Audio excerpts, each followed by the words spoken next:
My girlfriend whispered, "He needs me tonight. Don't wait up."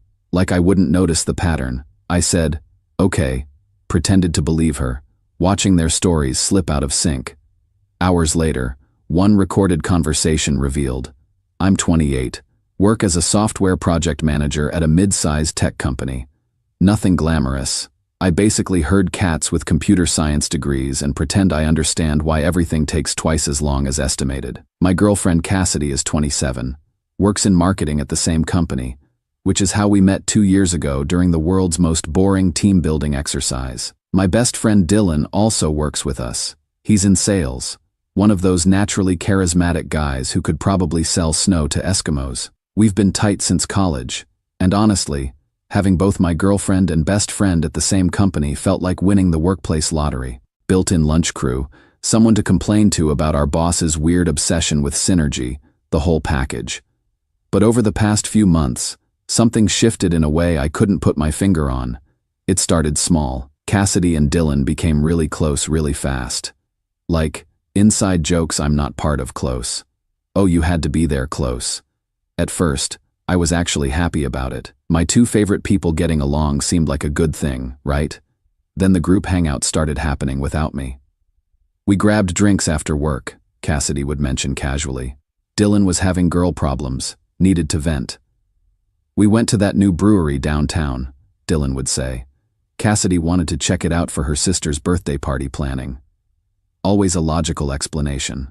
Always innocent. Always something I apparently wasn't needed for. I know this sounds paranoid, but hear me out. When your girlfriend starts having more inside jokes with your best friend than with you, and when your best friend starts knowing more about your girlfriend's work drama than you do, it makes you wonder if you're the main character in your own life, or just some supporting character who pays for Netflix. The thing that really started bothering me was how secretive they got about their phones. Cassidy used to leave hers lying around everywhere, but suddenly it was always face down, always with her. Dylan went from the guy who'd hand you his phone to show you a funny meme to someone who tilted his screen away when texting during lunch. Last week, I suggested the three of us grab dinner after work. You know, like we used to do all the time. They both got weird about it. "Oh, I've got plans," Cassidy said. "Yeah, me too," Dylan added. "Rain check?" Turns out their plans were with each other. I found out because my coworker Morgan saw them at the Italian place we always talked about going to, sitting at a cozy table for two, looking very much like they were not discussing Dylan's girl problems. When I asked Cassidy about it the next day, she said it was a last-minute thing, that they ran into each other and decided to grab food. Dylan's story was identical, which would be reassuring if it didn't feel rehearsed. I'm probably overthinking this. They're probably just becoming good friends, and I'm being that insecure boyfriend who can't handle his girl having male friends. But something feels off in a way I can't articulate. Maybe it's the way they look at each other now, like they share some secret that doesn't include me. Maybe it's how conversations stop when I walk into the break room. Maybe it's just that I'm not used to feeling like a third wheel in my own relationship and friendship.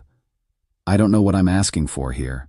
Permission to be suspicious? Validation that I'm not losing my mind? Advice on how to bring this up without sounding like a paranoid asshole? All I know is that something has changed, and I'm the only one pretending it hasn't. Update 1. So I tried to have an adult conversation about my concerns, and what I discovered is that gaslighting is apparently a team sport now. First, let me say that I hate being that guy who checks his girlfriend's phone. I've always believed that if you don't trust someone, you shouldn't be with them. But when your gut is telling you something's wrong and everyone around you is acting like you're imagining things, sometimes you do stuff that goes against your principles. Tuesday night, Cassidy left her phone on the counter while she showered. It buzzed with a text from Dylan, and the preview made my stomach drop. "Can't wait for tonight. Make sure he doesn't." The text got cut off, but I could see enough to know it was about me. I did the thing I swore I'd never do. I opened her phone. What I found were deleted WhatsApp conversations. Not just 1 or 2 messages, but entire conversation threads that had been wiped. The only reason I knew they existed was because WhatsApp shows when messages are deleted in the chat log. Dozens of deleted conversations between Cassidy and Dylan over the past 3 months. When I confronted her about it, she looked at me like I'd accused her of murder. "You went through my phone?" she said, sidestepping the actual issue entirely. Why are you deleting conversations with Dylan? I asked. I delete all my conversations. I don't like clutter. But here's the thing. She hadn't deleted conversations with her sister, her mom, her college friends, or even her coworkers. Just Dylan. Just my best friend. When I brought this up to Dylan the next day, his response was equally weird. Dude, I have no idea what you're talking about, he said. We barely even text. Except I'd seen Cassidy's phone buzz with messages from him multiple times that week. Maybe check with Cassidy, he suggested. She might be deleting stuff to make space on her phone. Same excuse, slightly different wording, like they'd compared notes. That evening, I suggested the three of us hang out this weekend, something low-key like bowling or mini golf. You know what happened? They both suddenly had plans. Again. My sister needs help moving, Cassidy said. I've got that work thing, Dylan added. But here's where it gets interesting. I decided to test something. I asked Morgan if she wanted to grab drinks Saturday night, somewhere I knew Cassidy and Dylan liked to go. Sure enough, around 8 p.m., I spotted them at a corner booth, drinks half finished, looking very comfortable with each other. They weren't helping anyone move. They weren't at a work thing. They were on what looked suspiciously like a date. I didn't confront them in the moment. I'm not that guy who makes scenes in public, but I took a photo from across the bar just to confirm I wasn't losing my mind. Sunday, I casually mentioned to Cassidy that I'd driven past the bar Saturday night. Oh, did you see us? She asked, which was not the response of someone with nothing to hide. Dylan was having another crisis about his ex, so I suggested we grab drinks. You know how he gets. Dylan's version when I asked him Monday was that Cassidy had texted him upset about family drama, and he'd offered to listen over drinks. Two different stories for the same evening. Neither of them mentioned seeing me or acknowledging that they'd lied about their weekend plans. I'm not crazy, right? This isn't normal friend behavior. This is the behavior of people who are lying to me, and they're not even good at it. The worst part isn't even the lying. It's the way they're making me feel like I'm the problem for noticing inconsistencies in their stories. Like I'm some controlling, paranoid boyfriend who can't handle his girlfriend having friends. But friends don't delete their entire conversation history. Friends don't coordinate identical cover stories. And friends definitely don't sit in cozy booths looking at each other like they're sharing something that doesn't include you. Edit. A lot of people are saying I should hire a private investigator or install spyware. I'm not there yet, but I am paying attention to patterns now instead of giving everyone the benefit of the doubt. Edit 2. Someone asked about Dylan's supposed girl problems. Now that I think about it, he's been mysteriously single for months, but somehow always has relationship drama to discuss with my girlfriend. Convenient. Update 2. So I did some investigating, and what I found is that my girlfriend and best friend weren't just having an affair. They were actively sabotaging my career while planning their future together. I'll be honest, the detective work started by accident. Thursday morning, I got to the office early for a conference call with our West Coast team. As I was setting up in the conference room, I heard voices from the break room next door. The walls are thin, and I recognized Cassidy and Dylan's voices immediately. I wasn't trying to eavesdrop, but when you hear your own name, you tend to listen. Presentation is next week, Cassidy was saying. If we can get him to focus on the technical specs instead of the business impact, Morrison's going to see that Dylan has better strategic thinking. I still think we should be more subtle about it, Dylan replied. Trent's not stupid. If he catches on, he won't. He's too busy worrying about us personally to notice what's happening professionally. Besides, Morrison's already questioning whether he's ready for the senior role. Morrison is our department head. The senior role they were discussing was a promotion I'd been working toward for 18 months. A position Dylan had also applied for but wasn't really qualified for. I stood there in that conference room realizing that while I'd been concerned about them having an affair, they'd been systematically undermining my career. I did something I'm not proud of. I started recording the conversation on my phone. The key is making sure his client presentation focuses on the wrong metrics, Cassidy continued. I can suggest he emphasize system uptime instead of user experience improvements. Morrison cares about business impact, not technical achievements. And I'll mention in my presentation how we need someone who understands the bigger picture, Dylan added. Someone who can think beyond just project management. They spent 10 minutes discussing how to sabotage my presentation while positioning Dylan as the strategic visionary Morrison should promote instead. But here's the part that made my blood boil. They talked about their future plans like they were already a couple. "Once you get the promotion, we can be more open about us," Cassidy said. "I'm tired of sneaking around." "Just a few more weeks," Dylan replied. "Once I'm senior manager, nobody can say I got the position through personal relationships." So not only were they having an affair and trying to sabotage my career, they were planning to go public with their relationship after Dylan got the promotion they were stealing from me. I had to sit through my conference call pretending I hadn't just discovered that two of the most important people in my life were actively working against me. That afternoon, I did something calculating that goes against my usual nature. I started building a case. I reviewed email threads from the past 2 months and found subtle instances where Cassidy had given me advice about client presentations that, in hindsight, would have made me look less impressive.